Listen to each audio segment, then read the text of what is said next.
Is this the Yendi of our freedoms? Carney's bill and net zero agenda spark national concern.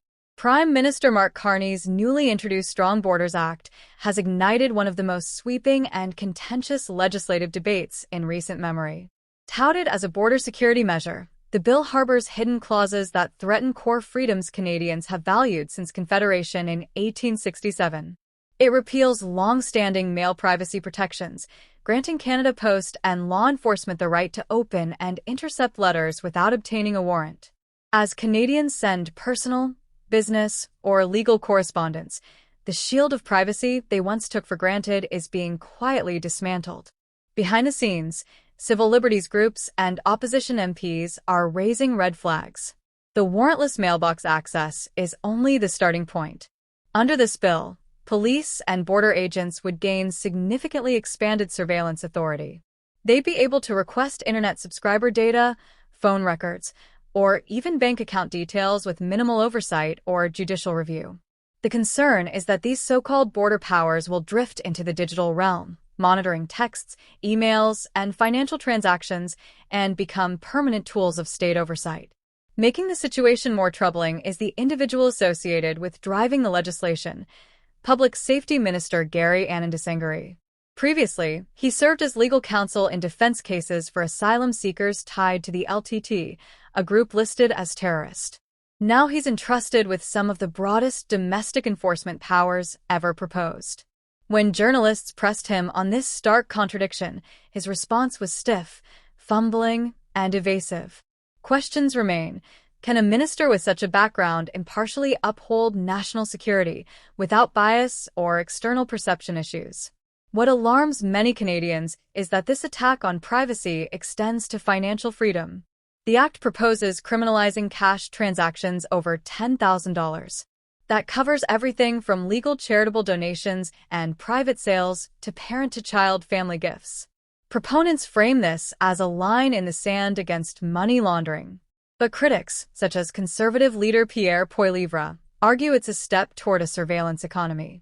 With digital payment trails and the specter of a central bank digital currency, CBDC, the fear is government could monitor, freeze, or even reverse transactions at will. Carney himself is no stranger to digital currency proposals. As former governor of both the Bank of Canada and Bank of England, he has backed the idea of a programmable, centralized digital dollar. Deploying it alongside this legislation, say critics, could create a future where spending is traceable and discretion is evaporated. Imagine being denied the ability to buy certain goods or support causes that disagree with government orthodoxy. This isn't hypothetical, it's fast becoming a political bargaining point. Another issue under the radar, soaring import duties. In March, Canada slapped on 144% more tariffs than the previous year, racking up over $1 billion in additional border taxes. Items ordered online are now up to 45% pricier due to red-taped fees and duties. Yet, for reasons that remain unclear, imports from China bypass these hefty charges, a discrepancy that has left Canadians wondering whether there's political or financial favoritism guiding national trade strategy. Overlaying all this is the fossil fuel debate. Carney has publicly crowned Canada an energy superpower, but legislation like Bill C-69, dubbed the No More Pipelines Act, continues to block and delay crucial infrastructure projects. Conservative leader Poilievre has made this mismatch the centerpiece of his campaign messaging. He says that Carney speaks of prosperity while shackling real projects. Meanwhile, regions like Alberta and Saskatchewan are pleading for pipeline approvals, investment, and employment opportunities, essential components of their economic survival. The tension boiled over in the House of Commons recently. Former Conservative leader Andrew Scheer directly confronted Carney, challenging him to choose between his energy rhetoric and his environmental roadblocks. Scheer captured what many voters feel. There's vision on stage, but rancid reality behind the curtain. The Conservative narrative is that Carney's politics are theater, words without action. At the grocery store, everyday Canadians are feeling the pressure. Beef prices have skyrocketed by 34%, apples 18%, and frozen vegetables now regularly hit $3.50, tripling since 2020. Carney's response has largely consisted of staged photo ops, public assurances, and upbeat spin, rather than concrete policy that addresses affordability. Many see it as deflection, politics masquerading as governance. That contrast became even sharper during the April 17th federal leaders' debate. Carney leaned into themes of national unity, trade harmonization, and digital modernization.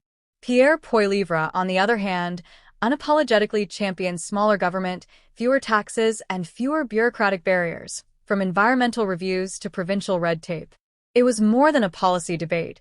It was a philosophical reckoning over who should govern this country's destiny.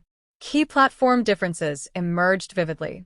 On the issue of surveillance and security, Liberals favor sweeping federal powers and enhanced border enforcement, promising stronger crime-fighting capability.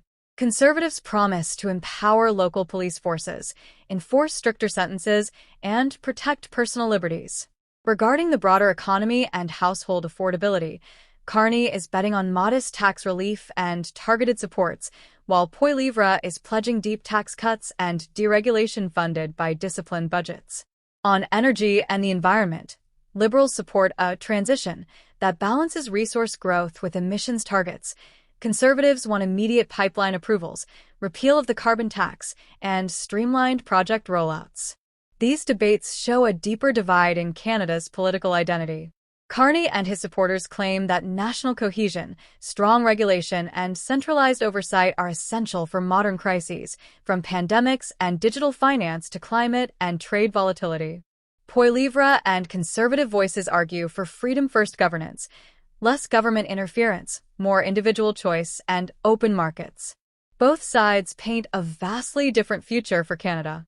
As election season advances, this legislative clash marks a crossroads of national values.